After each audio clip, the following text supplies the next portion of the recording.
Selamat siang teman-temanku semuanya, dimanapun kalian berada saat ini.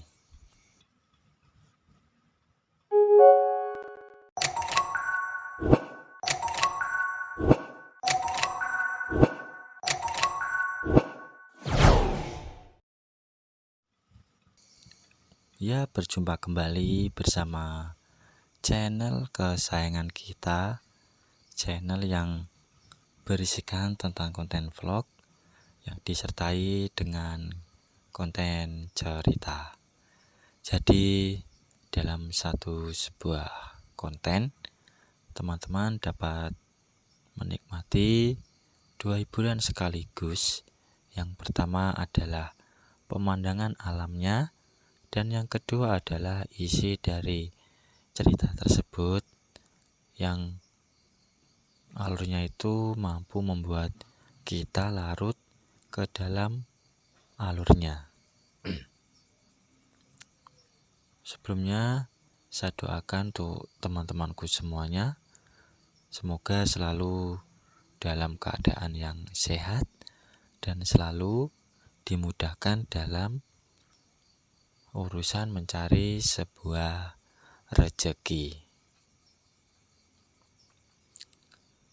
Dan terima kasih untuk supportnya selama ini yang telah teman-teman berikan kepada saya khususnya, karena tanpa dukungan teman-teman, channel ini tidak bisa berkembang sampai saat ini.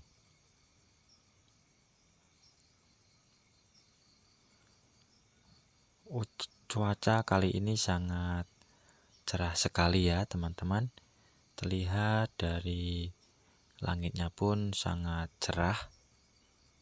Memang lagi musim panas atau kemarau. Jadi meskipun kemarau datang, di tempat ini tidak pernah kekurangan air ya. Karena di sini masih banyak sekali terdapat pohon yang mampu menyimpan sumber mata air. Jadi kita itu sebaiknya menjaga kelestarian alam, ya khususnya pohon ya, supaya tidak menebang sembarangan. Kalaupun ditebang, nanti kita bisa mengganti dengan pohon yang baru atau biasa dikenal dengan reboisasi atau penghijauan ya. Pasti sudah banyak yang tahu, karena sewaktu sekolah dulu pasti diberi penjelasan mengenai apa itu reboisasi dan apapun fungsinya.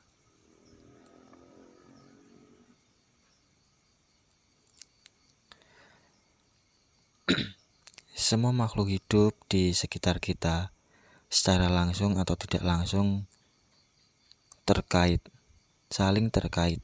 Misalnya udara yang kita hirup penuh dengan bentuk kehidupan yang sangat kecil hingga tidak bisa terlihat oleh mata atau disebut mikroskopis, yang terdiri dari awan, padat bakteri, jamur kecil, dan ganggang yang mengelilingi kita. Selain itu, ada organisme bersel tunggal yang disebut protozoa, dan sejumlah besar virus, spora, lumut, dan serbuk sari tanaman. Bahkan mungkin ada beberapa hewan mikroskopis yang hidup di lumut yang disebut tardigrades, juga dikenal sebagai beruang air atau babi lumut karena penampilannya yang mirip mamalia. Nah, kumpulan makhluk-makhluk mikroskopis ini biasanya disebut sebagai mikrobiome. Mikrobiome merupakan kumpulan mikroorganisme terdiri dari virus, jamur, bakteri, dan archaea yang tak hanya menghuni tubuh manusia, tapi juga lingkungan sekitar seperti air, tanah, dan udara. Setiap harinya, manusia terpapar oleh semua makhluk mikro tadi. Kita mungkin terkena berbagai jenis mikroba, beberapa baik untuk kita, beberapa buruk tergantung pada kondisi tubuh masing-masing orang. Paparan berbagai jenis kehidupan mikroba, terutama di masa kanak-kanak, umumnya dianggap sebagai hal yang baik, karena memungkinkan sistem kekebalan tubuh untuk membangun pasukan sel yang kuat yang melindungi kita dari patogen atau bakteri penyebab penyakit. Jumlah spesies mikroba yang lebih banyak yang dideteksi lebih dekat ke tanah bisa menjadi vital dalam memastikan anak-anak mengembangkan kekebalan yang kuat di kemudian hari. Paparan berbagai mikroba yang tadi saya jelaskan juga dipengaruhi oleh kehadiran pohon yang hidup di sekeliling manusia. Dalam sebuah penelitian vertical stratification in urban green space Aerobios dijelaskan, di mana kita menghabiskan waktu untuk juga mempengaruhi spesies bakteri yang akan memaksimalkan imunitas tubuh seseorang. Dikatakan dalam penelitian tersebut, setelah mengumpulkan 135 sampel, para peneliti menemukan bahwa udara di daerah berhutan taman kota dekat Adelaide di Australia mengandung lebih banyak spesies bakteri. Di hutan kota tersebut lebih sedikit bakteri patogen potensial dibanding di lapangan olahraga di dekatnya. Pohon muncul untuk menyaring komunitas mikrobiome di wilayah udara tertentu, mengurangi resiko paparan mikrobiome yang menyebabkan penyakit. Karena pohon juga tampaknya meningkatkan keragaman mikrobiome di udara, membiarkan pohon tumbuh lebih banyak di daerah perkotaan dapat memberi manfaat kesehatan yang penting dengan meningkatkan sistem kekebalan tubuh seseorang. Komunitas mikroba ini penting untuk pengaturan sistem imunitas tubuh manusia, karena sesungguhnya di dalam pencernaan kita terdiri dari mikrobiome yang terdiri dari triliunan mikroorganisme, tidak hanya bakteri tetapi juga jamur, virus, dan archaea.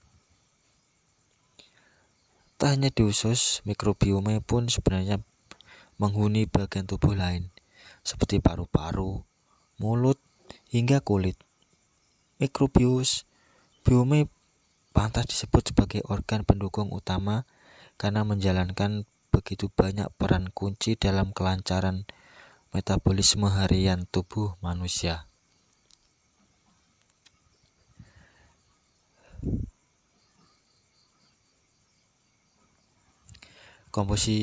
Komposisi mikrobiome usus unik untuk setiap individu dan cenderung tetap relatif stabil sepanjang hidup. Namun ada kalanya berubah. Dalam hal ini bisa diamati termasuk ketika seorang terpapar komunitas mikrobiome yang sudah tersaring dari beragam pohon atau tumbuhan di sekitarnya. Bagi kamu yang lingkungan tempat tinggalnya masih banyak terdapat pepohonan, sempatkan jalan pagi atau sore untuk mendapatkan paparan dari berbagai mikrobiome ya. Pilihannya lainnya kamu bisa mulai bercocok tanam sendiri di rumah. Apalagi saat ini pemerintah pun mendukung kita semua untuk berkegiatan di rumah saja.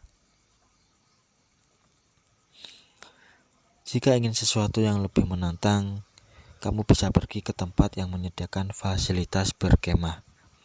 Rata-rata lokasinya akan ada di dataran tinggi yang syarat dengan berbagai pohon, rumput hijau tebal, dan aneka tumbuhan.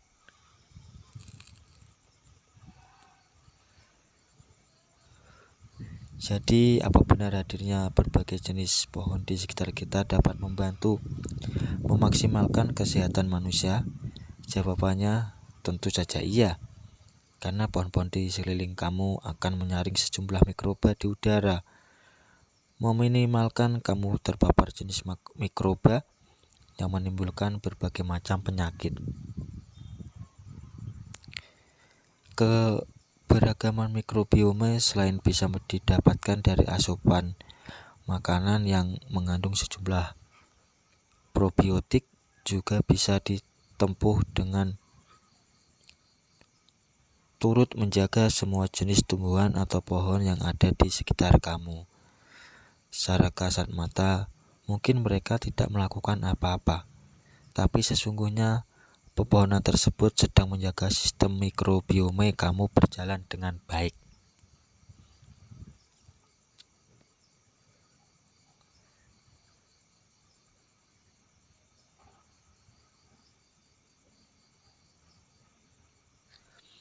Tahukah kamu kalau udara yang kita hirup mengandung jutaan mikroorganisme?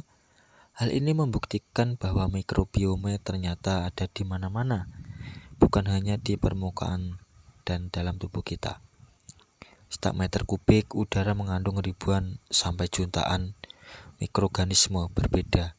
Ada jamur, bakteri, archaea, dan virus yang tersebar sebagai aerosol dari manusia dan berbagai sumber lingkungan. Faktor yang mempengaruhinya diantaranya ukuran partikel, aliran udara, penyiraman, dan kelembapan.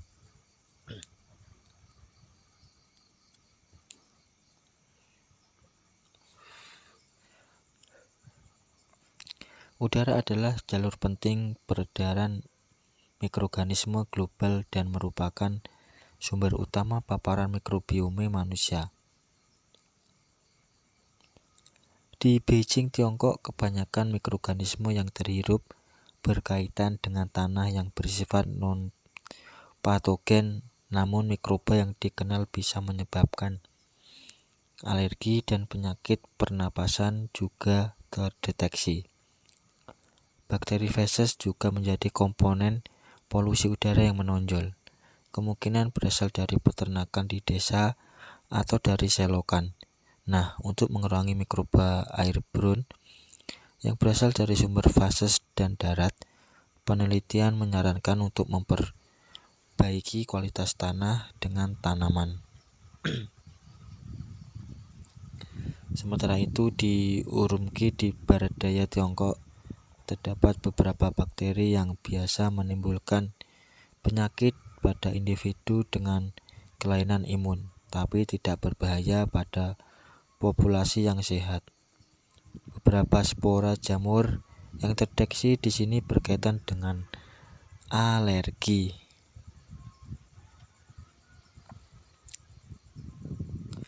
Saat ini pun makin banyak orang menghabiskan banyak waktu di dalam ruangan.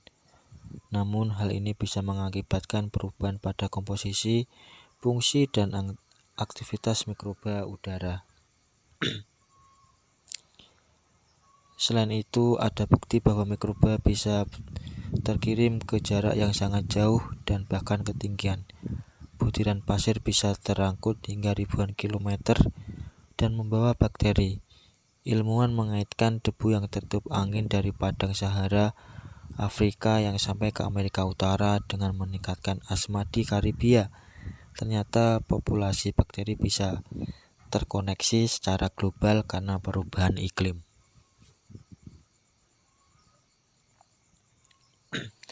Lalu bagaimana mikrobiome udara di dalam ruangan? Di dalam ruangan, udara difilter dan bersirkulasi ulang. Penghuninya dan permukaan benda bisa berperan sebagai sumber maupun penampung zat biologis dibanding udara dari udara luar ruang. Mikroorganisme airborne di dalam ruang kurang beragam dan memiliki jumlah bakteri yang lebih besar. Di rumah-rumah, sumber utama mikroorganisme adalah manusia, hewan peliharaan, tanaman, saluran air, pemanas udara, ventilasi atau pendingin ruangan, jamur, dan debu dari luar. Komunitas jamur dalam ruangan didominasi spesies yang berasal dari luar ruangan, spora, jamur, dan bakteri yang bisa menginfeksi hewan, tanaman, dan manusia sangat stabil dan bisa tidur selama bertahun-tahun.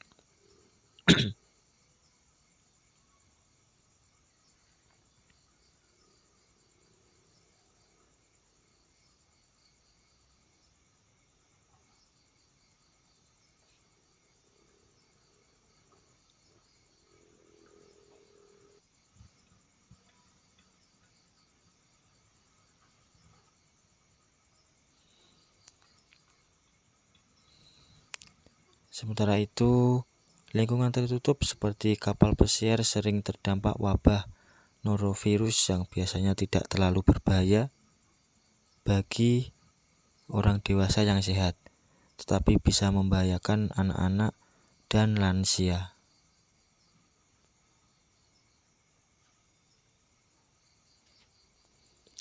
Data menunjukkan bahwa patogen bakteri biasanya terlalu jarang dan berumur pendek di udara untuk beresiko menginfeksi orang sehat. Namun spora jamur airborne bisa memperparah alergi dan asma.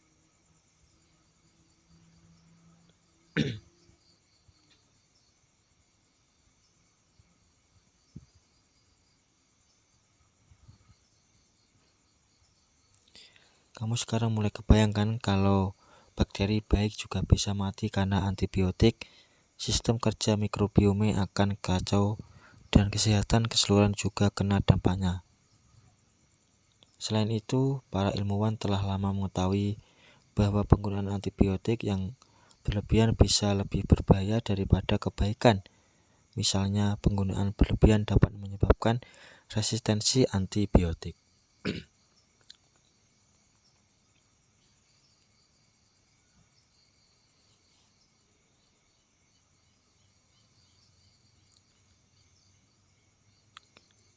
Ya mungkin sampai di sini dulu penjelasan dari saya. Kalau ada salah pengucapan maupun penulisan, saya minta maaf yang sebesar-besarnya. Dan semoga teman-teman dapat terhibur dengan konten yang kali ini saya sajikan. Nantikan kelanjutan ceritanya hanya di lain kesempatan. Saya ucapkan selamat siang, selamat beraktivitas, dan terima kasih.